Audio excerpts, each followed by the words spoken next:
just a quick video on an observation I made when fitting a new alternator to my Mini Cooper S R53. I discovered that a radiator hose had been damaged by rubbing against a right-angled edge of plastic, which forms part of the fan assembly.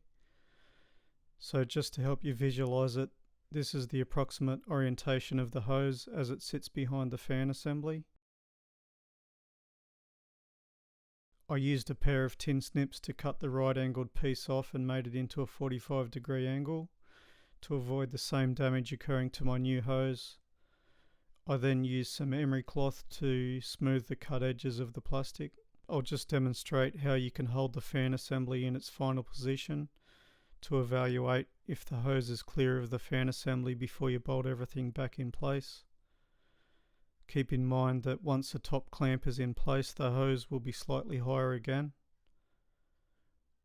While it's hard to see in this video, I can tell from looking at the clearance that there is now about a 4mm gap between the hose and the plastic. That should be sufficient clearance to avoid damage to the new hose.